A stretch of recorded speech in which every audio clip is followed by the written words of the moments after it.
Pernah kebayang nggak ngerencanain perjalanan seharian ke kota lain cuma buat datengin satu kafe? Kedengerannya agak aneh ya. Tapi, nah itulah yang jadi awal dari sebuah petualangan 11 jam yang nggak terduga di Tianjin, Tiongkok.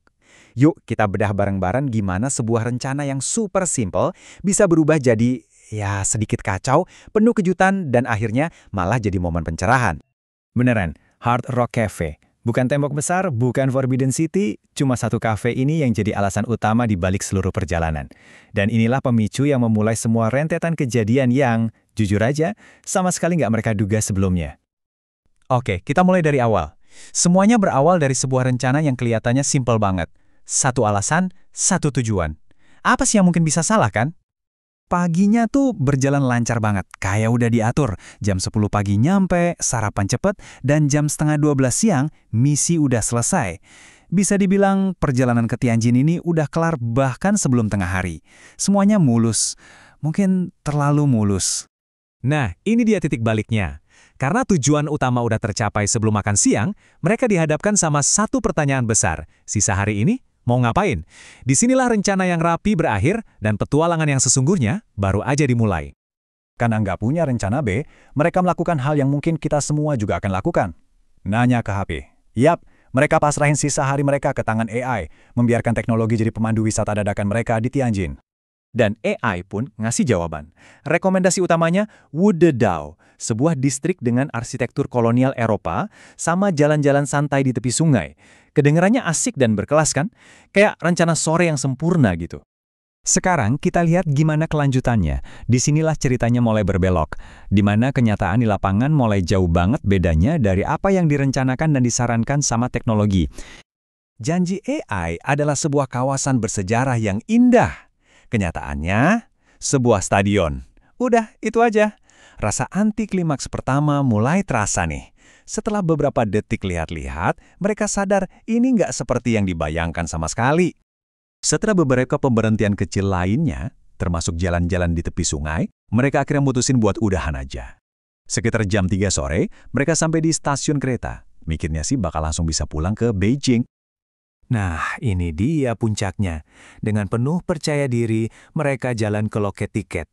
Udah siap buat perjalanan pulang yang cepat. Mereka nggak tahu kalau hari mereka di Tianjin ternyata masih panjang. Kereta berikutnya yang tersedia adalah pukul 8.38 malam. Coba bayangin, sampai di stasiun jam 3 sore, tapi harus nunggu lebih dari 5 jam. Tiba-tiba, hari mereka yang tadinya singkat di Tianjin berubah jadi panjang banget. Jadi, apa yang mereka lakukan? Mereka balik lagi ke McDonald's, tempat pagi mereka dimulai, buat mencerna kenyataan kalau mereka masih nyangkut berjam-jam di kota ini. Rencana mereka udah bener-bener berantakan. Tapi ternyata, waktu tunggu yang dipaksakan ini justru mengarah ke sebuah titik balik emosional dalam cerita. Di tengah rasa capek, sang penulis malah dapat sebuah kesadaran yang cukup dalam tentang perjalanannya. Di saat itulah, di tengah kelelahannya, sebuah pikiran muncul. Tianjin, kota kelima di Tiongkok yang ia kunjungi tahun itu, rasanya kok sama aja ya. Sebuah pola mulai kelihatan, sebuah perasaan yang mungkin sering dialami para pelancong, deja vu perkotaan. Pengamatan ini akhirnya dia rumuskan jadi sebuah konsep yang dia sebut formula kota Tiongkok, sebuah cetak biru atau tata letak kota yang kayaknya terus diulang dimanapun dia pergi. Dan inilah resepnya. Pasti ada gedung-gedung pencakar langit yang modern, terus kotanya dibelah sama sungai yang lebar, dan jangan lupa, diselipin satu jalanan kuno yang udah dipoles buat turis. Kedengarannya familiar nggak sih buat kota lain yang pernah Anda kunjungi? Tiba-tiba, keunikan tiap tempat jadi dipertanyakan.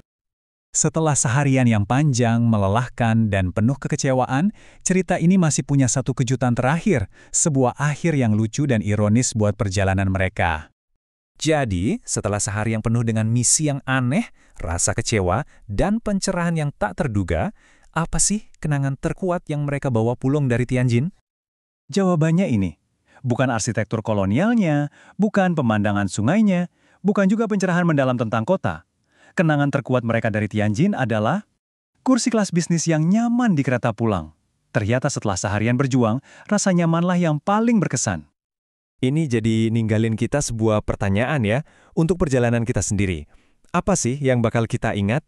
Apakah misi yang kita rencanakan dengan hati-hati, perjuangan tak terduga di sepanjang jalan, atau justru momen-momen kecil, kelegaan, dan kenyamanan yang nggak pernah kita duga?